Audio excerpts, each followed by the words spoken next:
Hello believers, in this video, we are going to discuss about 7 amazing players from the code Neon event, which you must use. Different players have different qualities, like sometimes they can even make you feel like you have a hacker level of gameplay. You will also see players with different relative abilities, such as smooth as iPhone, as cheaper as Android. So believers, the video is going to be absolutely fantastic, and make sure you have subscribed plus turned on the notification bell icon so that you will not miss any amazing contents just like this. Firstly, we have Natale in the list. For each and every player, we are going to rate them out of 10. If I give them numbers between 1 to 4, then that means it's not recommended to most of you. If I give them 5 to 7, then it means moderately recommend, and if I give 8 to 10, then I think I am recommending them highly. And to discuss each and every player, we will look into 3 aspects. First is stats of that player along with the gameplay performance. Second is the cost of shards, which you can see 800 in case of Natale. And finally, the comparison between the recent top-ranked meta players, cons available on the card, and relevance time.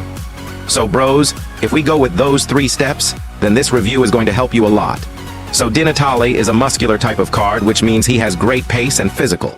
All the Neon cards have their own special abilities, or types, which can be anyone among these 3. So, he is muscle card, and you can see here, his pace is amazing. However, you will not see great physical on him. But the thing is, if he was not having this muscle, then this physical would have been less than this. Anyway, Natale is the cam, who has great pace. In the recent scenario, there is no cam who has better speed than him, and if we talk about his dribbling, it's 119, which is good compared to meta players. The best advantage on this card is, he has good shooting abilities which even players like Ronaldinho lack. He also has amazing shooting traits such as finesse shot, long shot taker, and outside foot shot. So, I can confidently say that this guy is too good in the shooting, so he can even play in the striker position. I have to say the physical is too low, but still, there are not many cons in this card. He costs 800 tokens, and I think this is a really worthy price for a Natale. Recently, I will rank this guy in the top 5 center, attacking midfielder following players like Zico, Maradona, Cruyff, Ronaldinho, and so on. I will recommend him 7 out of 10, which is highly suggested as he is surely going to be relevant for a longer period of time, plus I don't see much more defects in him. Now we have Maradona, and Maradona came in the first week. He is Neuron player who have boosted shooting and dribbling, and if you see his stats, you can see that his shooting and dribbling both are great. Not only that, each and every stats of Maradona are great, and I don't see any defects on him. In game also, he is amazing, especially when it comes to passing. There is no cam who can beat Maradona, his passes are pinpoint, so you will get great advantage on through passes if you use him. Skill move is 5-star, so this is not issue. Talking about traits, he has a finesse shot, which is great, and he is good on finesse shots in the game. He is also a playmaker, and his alternative position is right wing and striker. This is a big advantage, as he can literally play in 2 positions. This card has almost no cons. Just the cons on him is weak foot, but this is really not that big issue in my opinion. If you play a tactical game, then 4-star weak foot is also good. Comparing him to other meta players, I will give him top 3 or top 4 position in the game. Everything on Maradona is good, but except one big cons which no one will tell you bros, and that is his stamina. Once you play around 70 minutes, I found that he is the guy whose stamina drains quite faster than in the other players, even though he has 4.5-star stamina. Anyway, overall he is amazing if that's not an issue for you bros, and you have substitution for him. Now, talking about the price of Maradona, he is literally too costly, can you imagine it? Literally, he costs 1.5k shards, which is really hard and impossible for most of the F2P in case if they do careless in opening gems packs. Anyway, special ability on Maradona is passing as per my experience, and whenever I use him, I feel I have got hacker level of passer. I will recommend him 5 out of 10 due to having high cost, which is moderately suggested. Next we have more 107 rating, and you can say he is very cheap, 107 center back, who even competes players like Maldini and Thuram. Defending wise, his level is Maldini. Maldini has also 126, and he have also 126, defending where in the Thuram card, you can see 125 defending. In defenders defending is really essential thing. His physical is also great, and he can make any strong striker fall, so this is a big advantage for him. I have to say his pace is decent, but not touching meta players like Maldini and Thuram, who are with the 109 pace, but also this is satisfactory. I have already got this guy and tested him. So I felt he is amazing defender. However, the main struggle you have to do in this card is definitely regarding his height. Now, it's not like that he is bad defender and his jumping is too bad. You can see his heading and jumping attribute is great, so that is good point. Anyway, somewhere he is going to lack on height and you might face problem there, so if you really need a great center back who can defend against the corner kicks and crosses, he is not best option. If you match him with another tall defender, that is good idea. I am doing the same, as I do have Thuram and I am using him.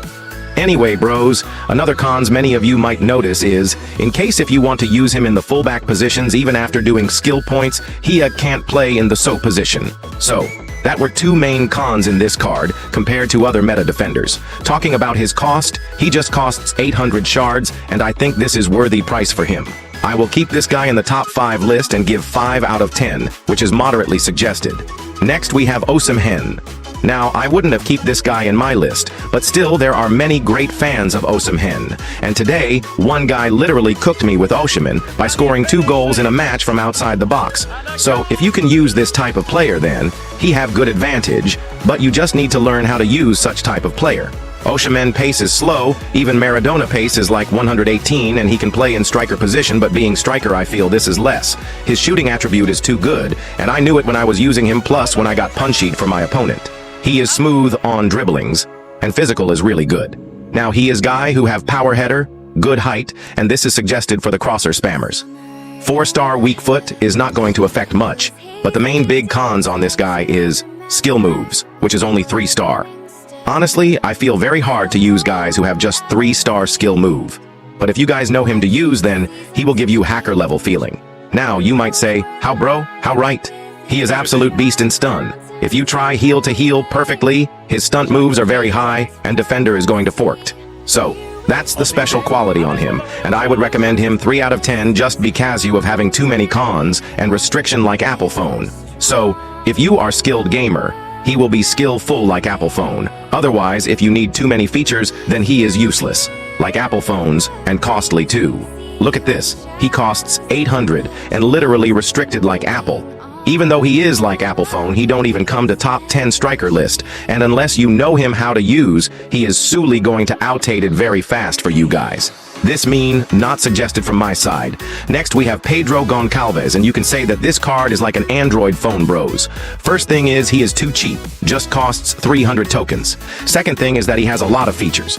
He is definitely not in the top 5 list, but the reason I included him in this list is because he is a really smooth winger. Look at his speed, 115 pace and 119 dribbling. This makes him smoother. When I tested him, I didn't even observe his stats.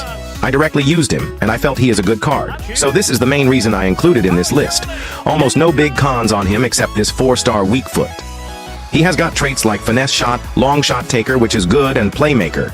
The reason he is like an Android phone is he is giving smooth performance in the beginning phase, but still, in upcoming days, he can get outdated quickly when a better defender in game arrives. You can definitely expect beast or wall defenders when 108 and 109 OVR comes, and he might get slow that time, as defenders will touch 113, 114 pace. Anyway, I can say that he will be relevant for the next 2 to 4 months, or give you a smooth performance, and after that, he will be slow, like you all know what I want to say.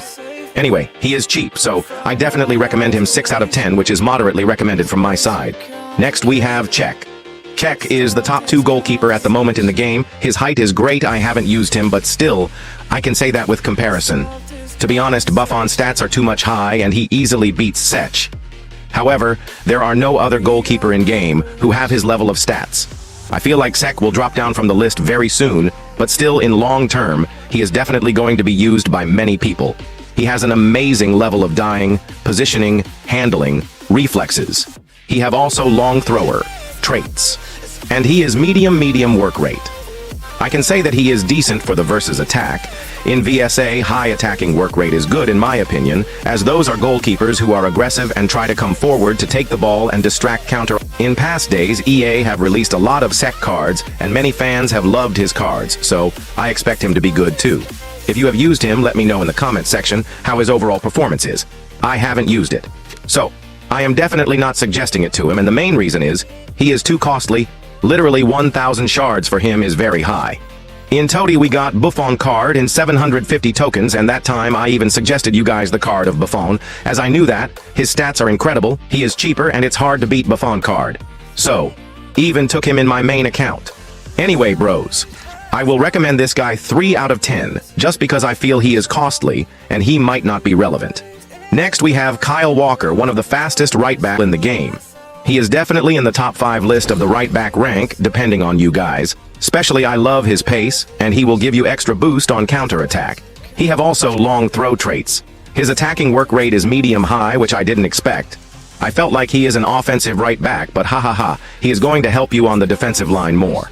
His defending and physical is quite less, and he can get outdated very soon. He also has another cons, which is 3-star skill moves. Overall, his card is mid and not as many advantages or surprises as I was thinking, just like people expect great changes in Apple phones every year, but they just launch one silly feature and fork people's expectations. Looking at his stats, he is quite costly, and this is definitely not a worthy price for this guy, because at cheaper costs, you will surely get great players in future, so just wait. For now, I will recommend just 4 out of 10, which is not suggested. Anyway, bros, there are also some other players which I could have discussed, but I am including remaining players in the part 2. Let me know. What do you think about the part 2?